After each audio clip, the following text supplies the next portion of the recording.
y a une sensation d'urgence qui m'a poussée à écrire ce livre.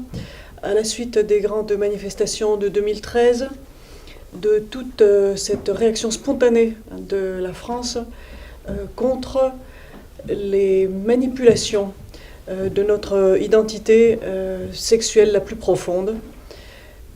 Lucien Cerise a beaucoup développé les techniques de manipulation qui ont été voyantes à ce moment-là et qui sont mises en œuvre depuis des années et qui supposent plusieurs chapitres dans le temps. Donc on se dit que si on ne réagit pas tout de suite à l'étape où on en est, eh bien les étapes suivantes, qui sont des étapes de marketing, des projets purement commerciaux, vont nous dévorer avant qu'on ait pris conscience de l'ampleur du phénomène. Donc sentiment d'urgence et sentiment que c'est un sujet extraordinaire parce que tout le monde peut être d'accord. Donc dans le livre, j'ai eu le plaisir de compter sur la collaboration de gens d'horizons très différents. Armada, un groupe de réflexion d'Antillais et d'Africains qui raisonne sur la GPA, qui veut dire concrètement grossesse pour argent, soyons clairs, aucune raison d'employer des euphémismes. Eh bien, il raisonne en termes de néo-esclavage et il repère les mêmes techniques de l'esclavage transatlantique occidental à l'œuvre dans notre monde. Lucien Cerise intervient et nous dira ses apports très personnels et tout à fait fondamentaux. Francis Cousin est présent aussi avec des raisonnements qu'il veut entièrement centrés sur l'héritage marxiste. Et ce qui est extraordinaire, c'est qu'il va beaucoup plus loin que toute espèce de sectarisme marxiste, comme en général les gens de droite appellent le marxisme. Il rejoint absolument l'universel, grâce à son angle de vue très précis, très particulier. Alors, j'ai aussi un écrivain musulman qui réfléchit très bien à partir de la tradition musulmane, et pour montrer à quel point la GPA est quelque chose d'inadmissible pour des musulmans normaux qui ne se laissent pas embobiner par les techniques de propagande occidentale. Françoise Petit-Desmanges, qui travaille aussi dans ce livre, qui offre une contribution très importante du point de vue juridique, avec des études de cas très précis que personne d'autre n'avait fait à ce jour. Et enfin, le point de vue catholique, bien sûr fondamental, avec un philosophe logicien implacable, qui s'appelle Sébastien Renaud, qui vit aux États-Unis, donc il n'est pas très connu en France, mais il fait un travail très profond et il prouve, si vous voulez, que les arguments chrétiens sont presque fatalement, j'ai envie de dire, des arguments absolument universels. Donc je voulais faire un livre qui reflète cette convergence unique que la plupart des sujets ne permettent pas si facilement. Mais sur ce sujet-là, si, on peut se retrouver, quelle que soit l'origine de notre réflexion et de notre sensibilité au problème. En langue française, il y a énormément de gens qui sont épouvantés par ce qu'on nous prépare, la marchandisation complète de la vie humaine, la prise en charge de notre reproduction. Les ouvrages qui sont publiés ces dernières années sont de plus en plus intéressants. Donc je suis partie d'un terrain déjà où il y a beaucoup de travail de fait, mais j'ai voulu aller plus loin. Parce qu'en général, les chercheurs ne mettent pas en œuvre justement cette pluralité d'approches qui m'intéresse, parce que je veux toucher un public vraiment diversifié. Alors, il faut citer les travaux du professeur Jacques Testard. Très important parce que c'est un chercheur qui a beaucoup contribué à développer la procréation assistée par la médecine. Et puis, voyant ce que ça donne, eh bien, il attaque de façon radicale le lobby de la médecine de pointe et des laboratoires qui, finalement, ne travaillent que pour leur propre intérêt. Et il accuse les femmes d'être incroyablement serviles, étourdies, incapables de réflexion et de se livrer corps et âme à la médecine, alors qu'elles devraient écouter non seulement leur corps, mais leur âme, leur conscience, pour arrêter de contribuer au développement de la demande sur ce marché abominable.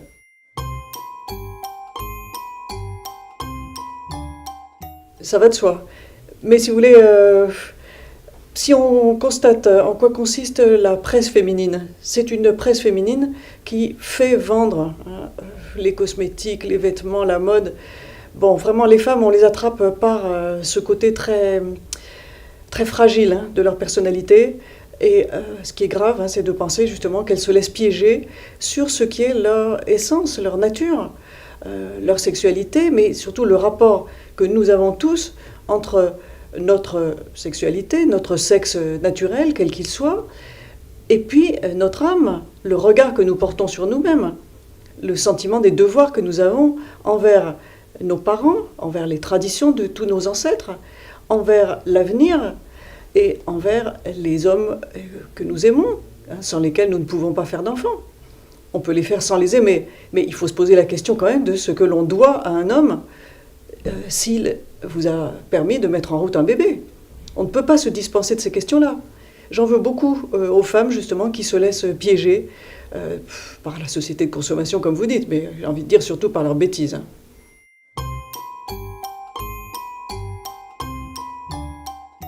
Sur beaucoup de sujets, une fois qu'on a fait le tour des questions scientifiques, des scandales, etc., on retombe sur des évidences très simples.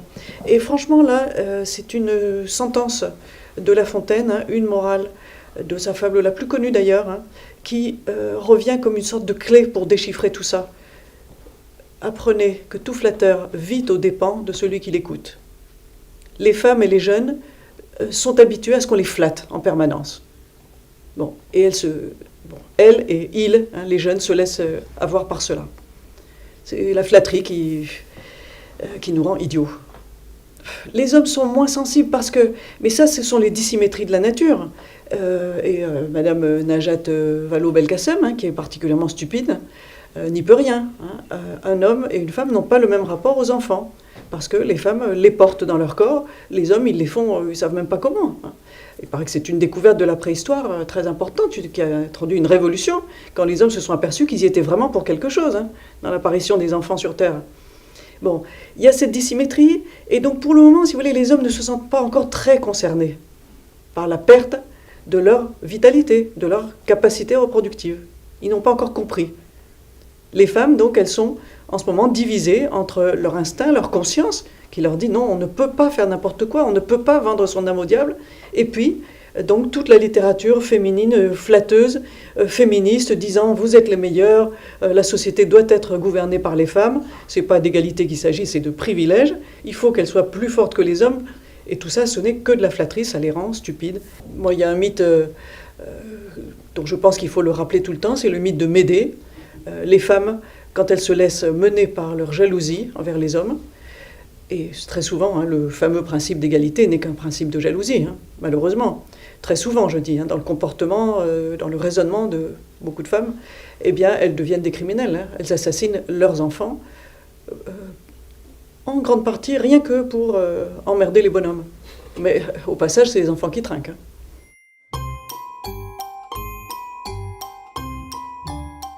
Alors là, c'est à l'échelle de l'État français, de ses structures sanitaires, mais c'est surtout à une échelle internationale.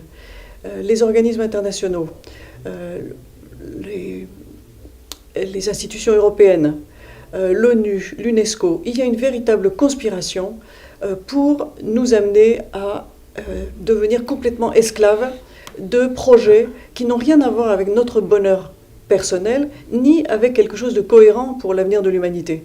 Alors c'est sournois, parce que si on disait aux femmes, voilà, l'objectif, et aux hommes, attention, mais les hommes ne sont pas encore autant concernés, ils ne se rendent pas compte encore à quel point ce sujet va les toucher tous. Si on leur disait très franchement, voilà, il faut supprimer les 3/4 de l'humanité, parce qu'il y a trop de monde sur Terre, les riches sont encombrés de pauvres, les riches ont besoin de plus d'espace pour bien jouir de la planète, donc on va vous stériliser, mais tout doucement, sans vous le dire, sans vous demander votre avis, mais on calcule que grâce à nos procédés malins, sournois, eh bien dans 50 ans, la population aura beaucoup diminué. Alors on va provoquer, fomenter, alimenter des guerres partout où il y a des peuples qui sont prêts à s'étriper entre eux. Et dans les pays plus calmes, plus dociles, eh bien, on les empoisonne, on empoisonne la jeunesse, on vous rend malades mentaux, et c'est bon, bientôt, vraiment, vous ne ferez plus d'enfants du tout, Et si vous avez envie d'en faire, vous serez bien obligé de demander à la médecine de vous aider, parce que ça ne marchera plus du tout. Voilà, c'est ça le raisonnement qu'on veut nous cacher, mais qui est vraiment présent partout. Et par exemple, l'ONU vient de sortir un rapport dans ce sens, où on explique très bien, oui, la dénatalité en Europe, elle est catastrophique, mais elle est catastrophique du point de vue des habitants, mais qui ne se rendent même pas compte de la situation. Il y a des solutions. Il faut tout simplement remplacer cette population incapable de faire des gosses. On met d'autres gens à la place en Europe et voilà, tout est réglé. Alors c'est l'ONU qui raisonne comme ça. Donc il compte bien continuer à stériliser les populations. Et puis là où il y a des excédents, les vases communicants, on met les excédents ici, et tant pis si les gens d'ici disparaissent tout simplement parce qu'ils ont cru à tous les miracles qu'on appelle scientifiques, qui sont juste des produits du marché visant à nous stériliser.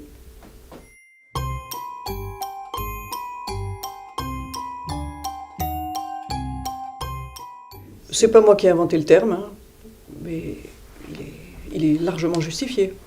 Parce qu'on développe vraiment la psychose, la peur de tout le monde, une peur panique de toutes sortes de choses. C'est vraiment la terreur qui règne.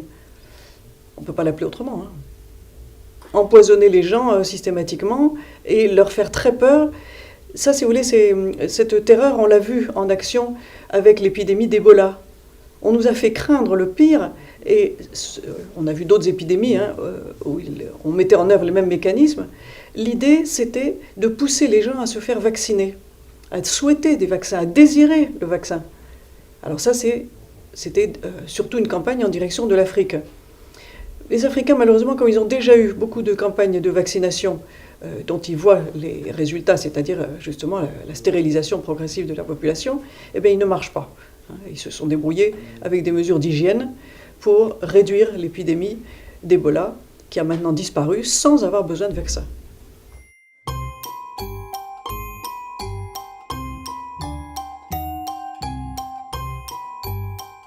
Alors, je me suis déjà étendue sur la question de la stérilité, galopante. Je la compare souvent à la fonte des glaciers.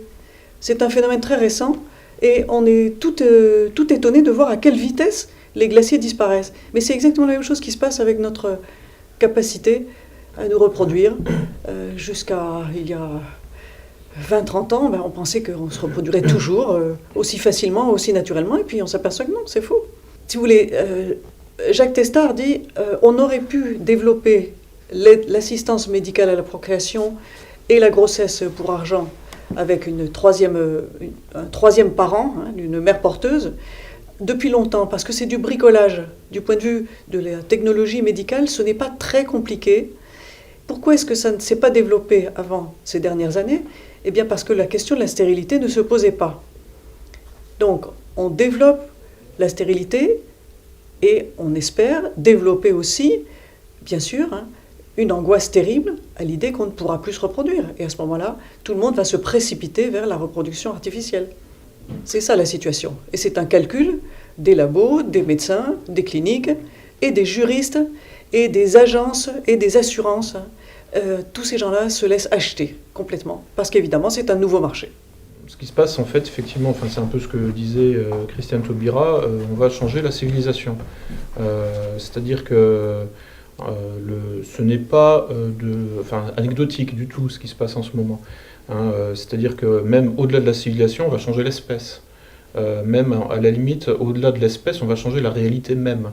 Puisque ce qui se passe, ça va au-delà du transhumanisme, en réalité.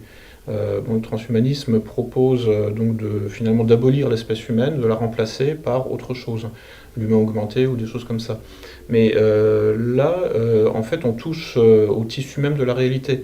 C'est-à-dire que quand, par exemple, on vend des fœtus en pièces détachées, on est au-delà même du transhumanisme, je trouve. C'est-à-dire que le transhumanisme propose une modification de l'espèce humaine, ou voire une multiplication des espèces d'origine humaine, mais post-humaine.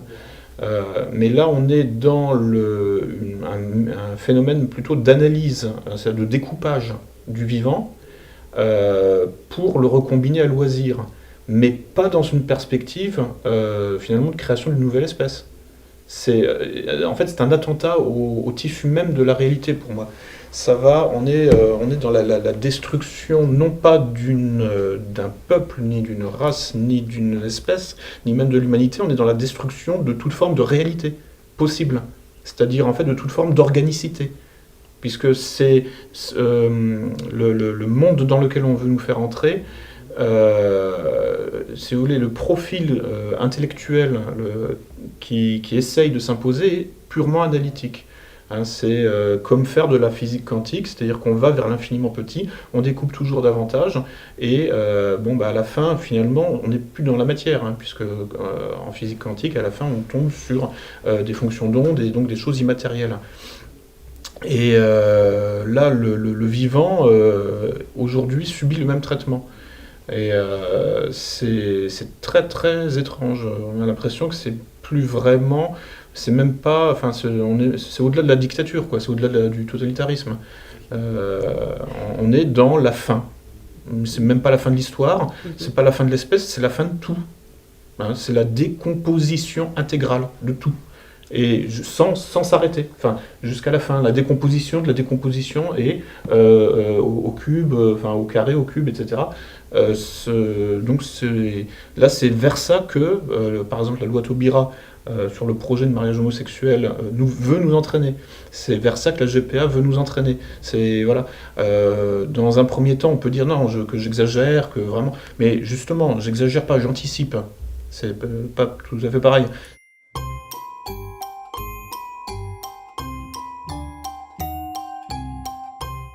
Je pense que c'est un problème lié à l'esprit humain tel qu'il est fait. C'est même pas une question de complot à proprement parler. Certes, oui, ça se réalise par des complots, par de la rétention d'informations, hein, c'est ce qu'on appelle un complot. Mais bon, le terme complot aujourd'hui est galvaudé, mais quand les Monsanto ou d'autres entreprises, etc., font de la rétention d'informations sur leurs intentions, sur leurs projets, etc., bon, c'est un complot. Hein, voilà. Les gens qui contrôlent le mouvement, eux-mêmes sont victimes de leur propre pathologie mentale. Voilà, c'est ce que je pense.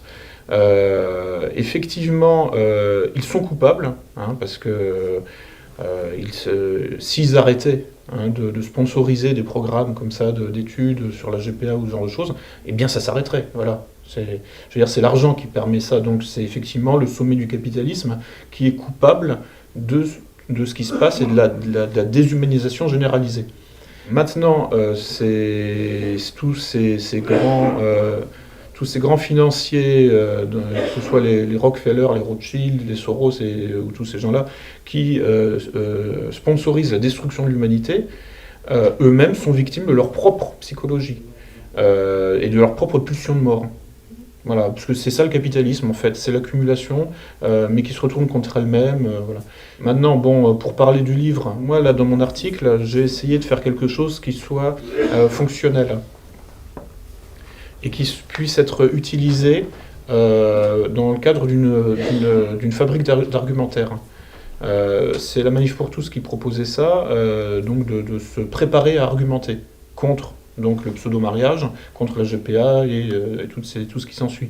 Donc là, bon, je vais essayer de faire un article hyper pédagogique qui soit sourcé au maximum pour que, justement, dans le débat, hein, on puisse dire « Ah, non, c'est pas moi qui invente, hein, vous voyez, c'est dans le Figaro, c'est dans l'IB, c'est... etc. etc. » Voilà, bon, ça, je crois que c'est important de sourcer le plus possible, que chaque phrase puisse être démontrée, prouvée et attestée par des faits bruts.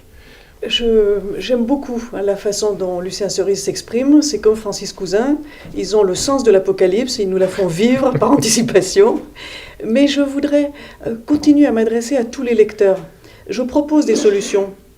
Et jusqu'à maintenant, justement, les livres sur le sujet manquent un peu d'audace. On est toujours un petit peu défaitiste devant l'ampleur des horreurs que certains nous préparent. Mais moi, je table beaucoup sur les contradictions entre les divers intérêts en jeu là-dedans. Si vous voulez, l'intérêt d'un pays va se retrouver face à l'intérêt d'autres pays. J'ai fait tout un chapitre très important dans ce livre, très développé, je veux dire, en allant voir ce qui se passe dans les différents pays. Eh bien, vous aurez des surprises en voyant ce qui se passe en Israël, ce qui se passe au Japon, ce qui se passe en Afrique. Alors par exemple, pour les gens qui développent la GPA, il est évident qu'ils veulent la fabrication d'enfants de race supérieure dans un projet transhumaniste, etc. Mais ce qu'ils n'ont pas géré, ce qu'ils n'ont pas prévu, c'est qu'il y a des tas de races inférieures qui, si la GPA se développe, eh bien, ils vont en faire encore plus des gosses. J'ai dit des races inférieures, non pas que je partage le concept, mais en empruntant cette langue hiérarchique, sournoise, cachée, mais qui oriente vraiment tout notre monde.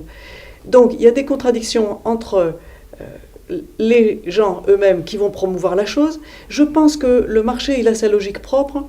Les politiques qui voudraient un gouvernement mondial où tout soit absolument géré selon ce qu'eux considèrent comme un plan rationnel et qui est du délire pur, il y a beaucoup d'imprévus, beaucoup plus que ce qu'on suppose a priori. Donc je voudrais élargir les brèches, montrer la profondeur des failles par lesquelles nous pouvons nous engouffrer et vraiment arrêter le processus. Et puis, je voudrais insister, notre livre ne s'adresse pas aux gens déjà convaincus. Notre livre s'adresse à tout le monde, aux gens qui se posent des questions, qui hésitent, qui ont des arguments qui sont tout à fait contraires à notre raisonnement. Nous pensons que les gens peuvent évoluer. Ce qui fait beaucoup évoluer les convictions des gens, ce sont les coups qu'ils prennent. Quand on reçoit une tuile sur la tête, on ne voit plus les toitures de la même façon. Voilà. Donc tout le monde change. La jeunesse est très fragile en ce moment. Elle se laisse avoir par toutes ces promesses pseudo-scientifiques de liberté augmentée, de possibilités sans limite, etc. Mais les jeunes vieillissent. Bon, et puis les jeunes ne sont pas les mêmes partout. La sorte de puissance conquérante qu'on a en ce moment avec les mouvements militaires qui se disent musulmans et qui attaquent notre société avec des arguments tout à fait, malheureusement, tout à fait solides. Eh bien, ces jeunes-là, ils ne voient pas les choses non plus comme la jeunesse occidentale. Alors, tout est possible. Et il faut beaucoup écouter les autres civilisations, les autres peuples, les autres jeunesses qui sont fortes, qui sont dynamiques, qui sont nombreuses, pour nous tirer du mauvais pas où on s'est retrouvé parce qu'on s'est laissé piéger par des commerçants. Et sans ça, il y a une résistance partout, parce que même les gouvernements qui ont cru bien faire en laissant se développer tout ça, en particulier la Thaïlande et l'Inde, qui ont développé vraiment les usines à bébés, sur lesquelles on a des documents épouvantables. Eh bien, ces pays se rendent compte que c'est épouvantable. Donc maintenant, ils interdisent la GPA aux étrangers homosexuels. C'est clair, c'est net, c'est précis. C'est un recul terrible pour les gens qui nous vendent le mariage homosexuel, pas particulièrement par amour de l'homosexualité, mais tout simplement pour développer la demande, développer le marché.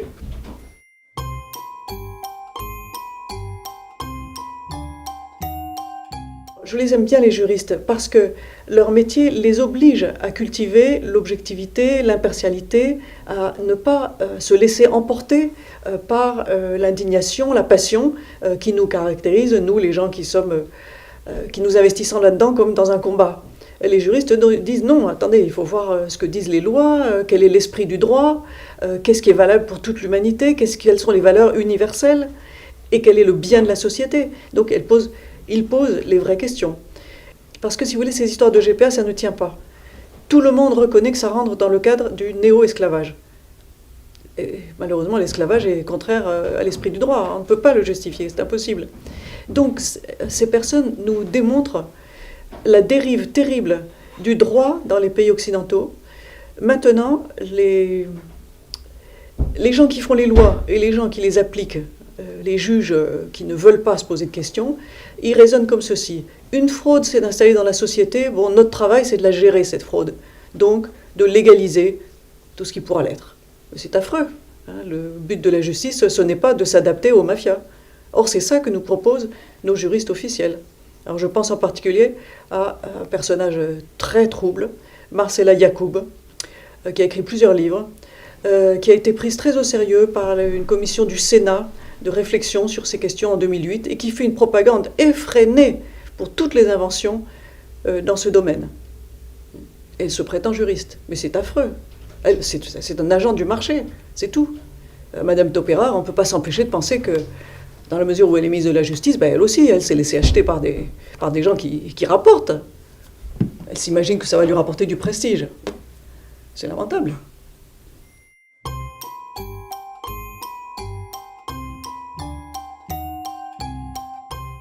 L'ingénierie sociale parle de hameçonnage, ce qui permet de faire passer quelque chose sous couvert d'autre chose. Donc là, concernant ces débats sur donc le transhumanisme, le LGBT, la GPA, il s'agit donc de faire passer l'extermination de l'espèce humaine sous couvert donc de générosité et finalement d'égalité des droits et donc en fait avec une image en quelque sorte, en modifiant l'image, en travaillant sur l'image de la réalité pour l'inverser, hein, au point de réussir à faire passer finalement le génocide de l'espèce humaine comme quelque chose de généreux et de gauche et qui soit en quelque sorte en fait près des gens et populaire. Donc là, il y a eu un gros travail, hein, évidemment, en 2012 et 2013, pour donc enrober le poison avec du miel, hein, c'est une expression de Maria, mais c'est exactement ça. Le hameçonnage, c'est rien d'autre que ça. Hein. En fait, c'est une usurpation d'identité, un abus de confiance. De la même façon, par exemple, l'augmentation par exemple, de la délinquance ou de la criminalité, on fait passer ça sous couvert d'accueil des migrants où, voilà, donc à chaque fois, il y a un argumentaire, un prétexte droit de l'homiste pour justifier finalement des mesures qui sont criminogènes et voire génocidaires. Et c'est nécessaire, hein, parce que bon, si effectivement le projet avançait avec son vrai visage, bon, personne n'en voudrait. Mais là, on peut effectivement, malgré tout, gagner un peu un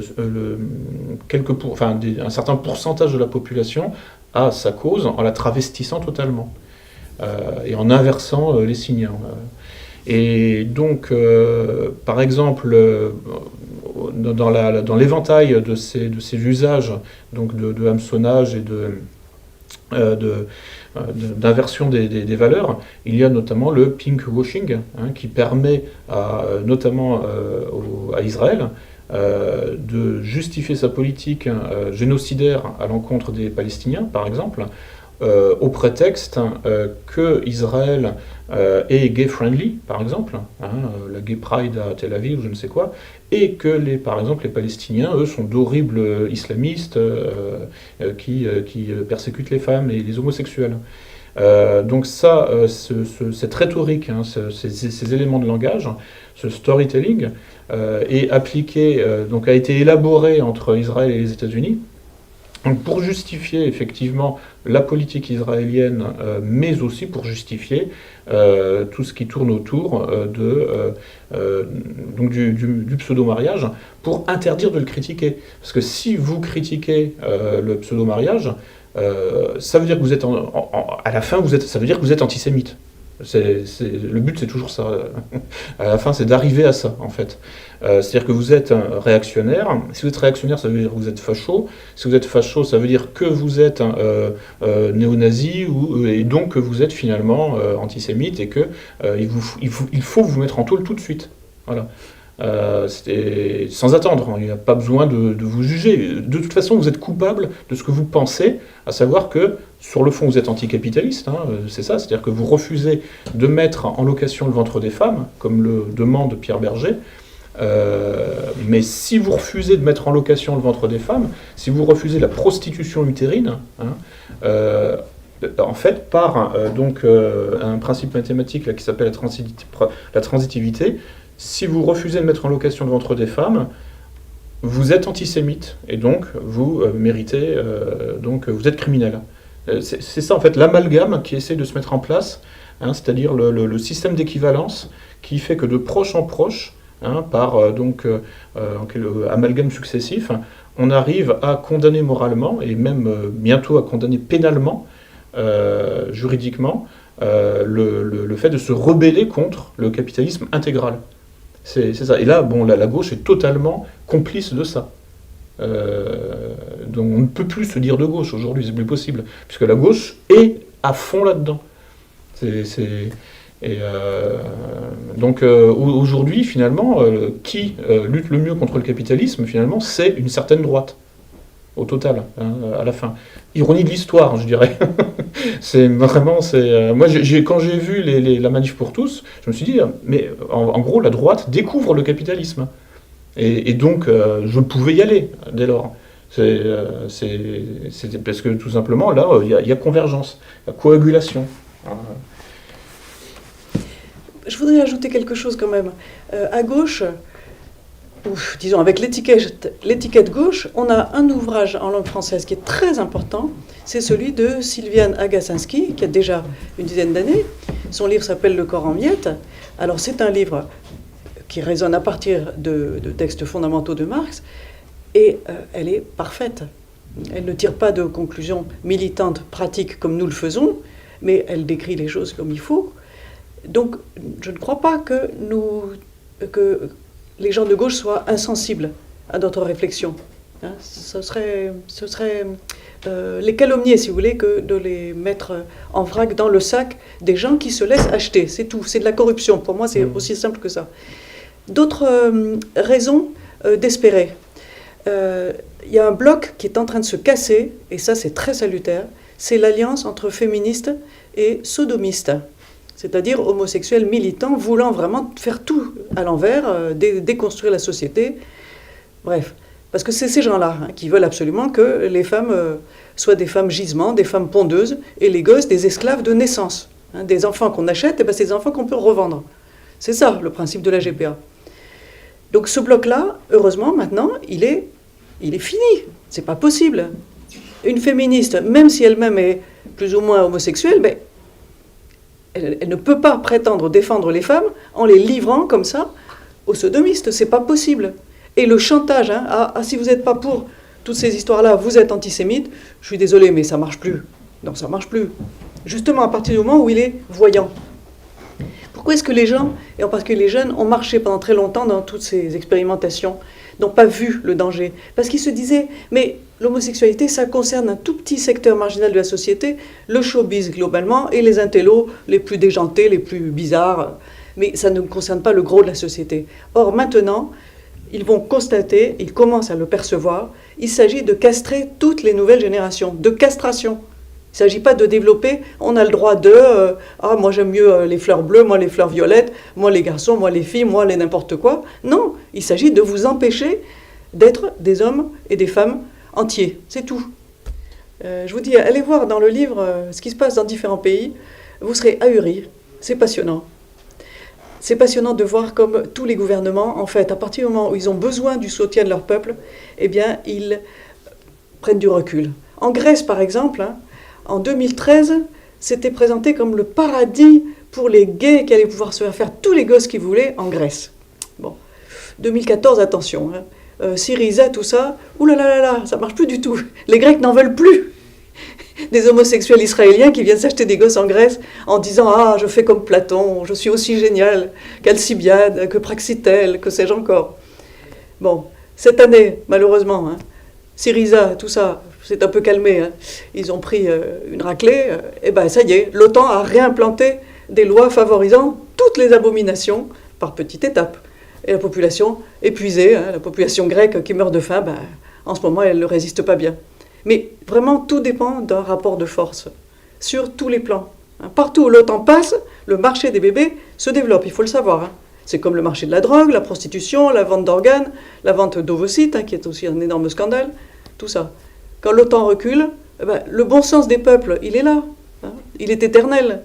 Il y a eu un scandale pédophile en Afghanistan, et donc l'OTAN a fermé les yeux là-dessus. Bon, il semble que effectivement l'OTAN ait affaire avec les réseaux pédophiles. C'est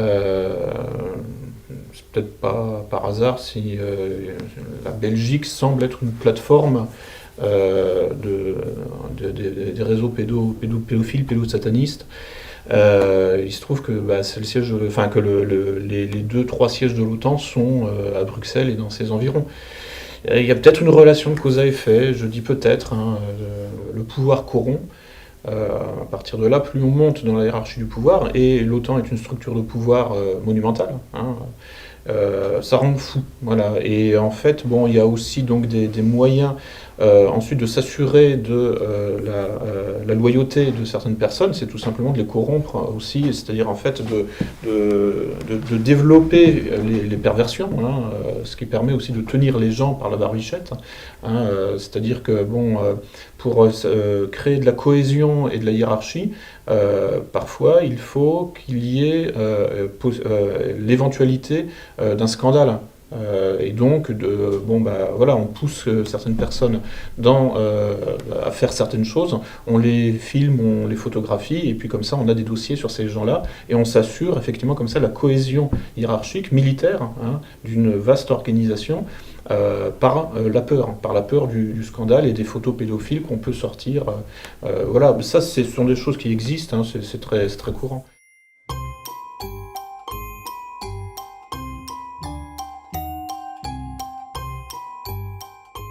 Donc effectivement, ce livre est principalement une enquête, et c'est dans cet esprit-là que je le divisais en actes, comme les actes d'un drame ou d'une comédie. Espérons que ça finira plutôt en comédie. Parce qu'on est en train de vivre les différents actes. Tous les jours apportent des faits divers qui modifient le spectacle général. Une enquête, ça relève plutôt du journalisme, mais dans ce livre, il y a des réflexions très profondes, très importantes. J'avoue que Sébastien Renaud m'a beaucoup aidé dans mes réflexions. C'est un militant catholique très radical qui fait le siège tous les vendredis, toutes les semaines, devant les hôpitaux américains où se pratiquent des avortements, pour essayer d'empêcher cette pratique. Bon, il faut beaucoup de courage pour faire cela. Il faut être forcément extrémiste, comme on dit, mais c'est avec des combattants qu'on fait avancer les choses. On n'est pas obligé d'être aussi radical, aussi capable de courage, pour partager des raisonnements et comprendre leur profondeur, leur importance. Ne pas en rester à la surface des choses. Il faut toujours aller plus loin. On est obligé de faire le détour par la théologie. Ce livre voudrait donc faire un peu le tour de la question avec tous ces niveaux, et surtout ne pas décourager des lecteurs qui ne viendraient pas du même horizon que les auteurs qui sont ici représentés. Oui, mais bon, j'espère que ce livre apportera sa contribution au combat pour la vie, en général. Maintenant, bon, il faut aussi compter sur les expériences personnelles que font les gens dans leur vie, et d'une certaine façon, il faut espérer que les choses empirent, que ça s'aggrave, qu'il y ait encore plus de souffrance et de violence. Parce que c'est comme ça que les gens comprennent aussi souvent. C'est-à-dire que quand on a le cerveau lavé par la télévision et que l'on croit qu'effectivement l'adoption d'enfants par des couples d'homosexuels, ça va bien se passer, et puis qu'ensuite on constate dans son environnement que ça se passe mal, c'est obligé, ça ne peut que mal se passer, parce que les constantes anthropologiques là sont violées, de manière flagrante, et donc, si vous voulez, l'ultra-violence du capitalisme LGBT ne peut plus être dissimulée. Parce que quand, à l'adolescence, les enfants élevés par des couples d'homosexuels vont égorger leurs parents dans leur sommeil, parce que c'est ça qui va se passer, c'est ça qui va se passer, ou alors qu'ils s'égorgeront tout seuls, enfin bref, il va y avoir des suicides, tout ça va finir dans un bain de sang. Il faut pratiquement, c'est triste, mais il faut le souhaiter. Parce que c'est comme ça que les imbéciles qui ont eu le cerveau lavé par des décennies de libéralisme libertaire, c'est comme ça qu'ils vont comprendre. Il n'y a pas d'autre façon. On peut comparer justement aussi comment les choses avancent, par exemple dans les sociétés qui ont été préservées du capitalisme, que ce soit les sociétés traditionnelles ou les sociétés communistes, qui sont moins dégradées aujourd'hui que les sociétés occidentales. Je le sais personnellement, je le vois parce que j'y vais. En Pologne, en Hongrie, etc. Donc là, il y a effectivement des populations qui ont été protégées par le communisme, en réalité. Il faut le dire. Il faut pas avoir peur de le dire, même si on s'adresse à un auditoire effectivement de droite et anticommuniste. Le communisme a protégé les populations. C'est-à-dire que le communisme est en réalité conservateur, en fait. Sur les questions sociétales, totalement. Oui, voilà. Bien sûr. C'est-à-dire qu'en gros, j'ai de la famille et de la belle famille dans ces régions-là. Je le vois, ils ont une ou deux générations de retard, ou d'avance, tout dépend, hein, mais en gros de retard par rapport à tout ce qui s'est passé en Europe dans les années 60. Hein. Ils n'ont pas connu mai 68, ils n'ont pas connu tout ça. Et donc en fait, ils sont, du point de vue civilisationnel, comme des Européens des années 50. Et ils n'ont pas été dégradés par le capitalisme, et donc mai 68, qui est en réalité un événement capitaliste. Je dirais, populaire à la marge, mais fondamentalement, c'est une révolution du capital, libéral-libertaire. Bon, tout ça pour dire que, en fait, quand on ne peut plus dissimuler l'ultraviolence par du hameçonnage ou par du lavage de cerveau, etc., eh bien, forcément, quand on est frappé, on comprend. Voilà. Donc il faut presque, c'est triste à dire, mais c'est comme ça que les masses s'éveillent, hein, et on le voit en ce moment, il y a un éveil collectif. C'est-à-dire que les gens prennent conscience parce qu'ils sont frappés. Et donc il faut que les choses continuent à se dégrader. C'est affreux de dire ça, mais d'une certaine manière, c'est comme ça, c'est de là que viendra le salut. C'est une phrase du poète Hölderlin, là où croit le danger, croit aussi le salut. Hein, c'est automatique. Parce que forcément, il y a une prise de conscience et une lecture des événements qui se modifie progressivement, et en fait un réalisme. On sort évidemment de la fantasmatique imposée, et on voit les choses telles qu'elles sont, tout simplement. Et il y a un dernier mythe qu'il faut évoquer, parce que vraiment il colle parfaitement à notre sujet, c'est le mythe de Frankenstein. Le savant fou qui fabrique un monstre. Ce monstre va tuer ses frères pour atteindre son père. Et c'est vraiment ce qui nous attend avec les générations d'enfants abandonnés par leur mère, donc vendus une première fois, achetés par des riches, qui ensuite en feront ce qu'ils voudront. Enfin, forcément, ils n'auront pas le rapport de loyauté avec leurs enfants, des parents normaux. C'est pas possible.